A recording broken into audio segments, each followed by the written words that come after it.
Positivity.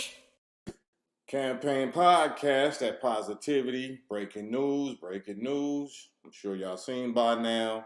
Your boy Biden drops out of the race for presidency and endorses, of all people, Kamala Harris. Wow, okay. It looks like the pressure of the black Democratic political women of America got to Biden's handlers, because of course it wasn't Biden's decision.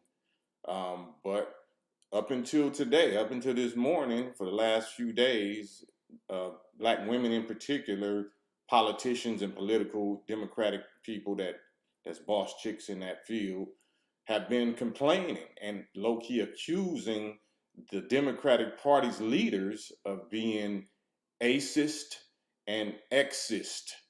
Acist and exist. And they was threatening, rebellion and pulling out, in so many words. So this is very interesting. So Biden drops out, as we said he would, and endorses Kamala Harris. So is Kamala Harris strong enough to beat Trump? Who would be her VP? If she ran for president, who would she choose as her VP? Would it be an all-woman ticket? Would it be Michelle Obama? Or are they going to tap or force Michelle Obama to run against Kamala Harris or run with Kamala Harris?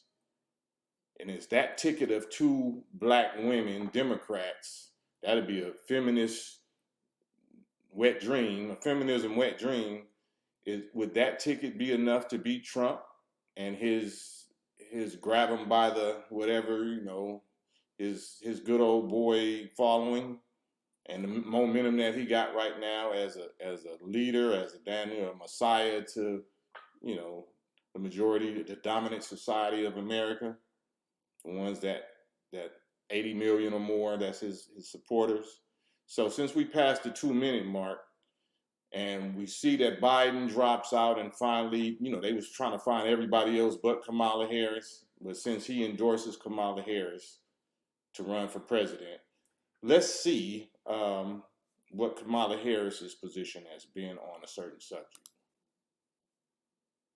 They not like us. Is that how you speak when you're at a debate? Is that how you speak when you're in front of a convention? Good morning, AIPAC. Good morning. What an honor. No. We must stand with Israel. Do you support reparations for black people? I'm not going to sit here and say I'm going to do something that's only going to benefit black people. No. Which is why I support the United States commitment to provide Israel with $38 billion in military assistance over the next decade. So I'm not going to sit here and say I'm going to do something that's only going to benefit black people. No. I support full funding for Israel, including for the Arrow, David Sling, and the Iron Dome missile defense systems, which save lives. So I'm not going to sit here and say I'm going to do something that's only going to benefit black people. No. And that's why I am fully committing to maintaining Israel's qualitative military edge. So I'm not going to sit here and say I'm going to do something that's only going to benefit black people. No. I stand here clear-eyed about the dangers of division in our country and in our world, understanding why a state for the Jewish people is so essential. Do you support reparations for black people? No. They not. Do y'all know what y'all just witnessed? We're not even gonna get into what we know Biden's statements and positions and policies on reparations and black people has been and is, how he has doubled down.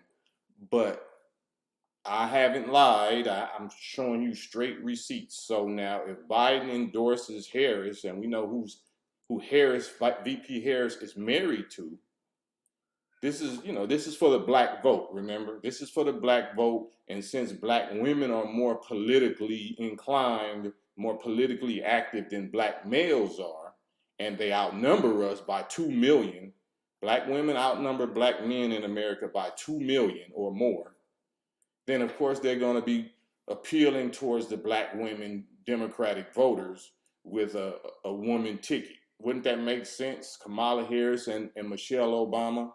Now, I don't know emotionally how fit they would be to run the country. I don't know what type of pressure, that they could withstand, because Michelle Obama's husband, I think he had black, dark, wavy hair when he first came in office, and after his first term, his stuff was gray like Kris Kringle, like Santa Claus. So whatever pressures that men that do that to men, young men, I don't know how, emotionally or the natural fitness of women, especially two women with, estrogen, hormonal changes or whatever that they might deal with, or emotional sensitivities when it comes to wars or whatever. So it might be a Hillary. It might be a Hillary, Kamala Harris and Hillary. I foresee that they're going to try to do this last Custer's feminism last stand, and go as hard as they possibly can with this feminist ticket, this feminist agenda, because they have to stir up the emotions of women under the banner of liberation of women's rights and women's equality, women's power, or whatever. So, us black men, I'm a black male, I never voted in my life. They saying that black men, unfortunately, TMZ and other people is doing articles and have to pull the articles and apologize because I think it's TMZ or one of these sites that said that Trump's, deletion attempt and all of his felony, convictions appeal to black male voters. We can relate to male voters because we can relate, to Trump. Black male voters can relate to Trump because this is what we suffer from the cradle to the grave as black men in America. What we see Trump, we see they did to Trump. And Trump still, came through it. So all of the things that, that's happening to Trump is what they know black men, what happens to us in this country after 400 years of slavery, suffering, and whatnot. We've been, of course, the real most hated and most disrespected and most unprotected. But I want to know what y'all think, man. This is a bombshell announcement, breaking news. I want to know, what do you think? Is it going to be Kamala Harris and Michelle Obama? Is it going to be Kamala Harris and Hillary Clinton? Is it going to be Kamala Harris and she's going to try to tap a male for a VP, for a vice president? And do you think they got a chance, a snowball's chance in Hades against Trump and his momentum and his backing and his supporters right now? Let me know what y'all think. This is incredible. All right? Fair use, by the way. Peace.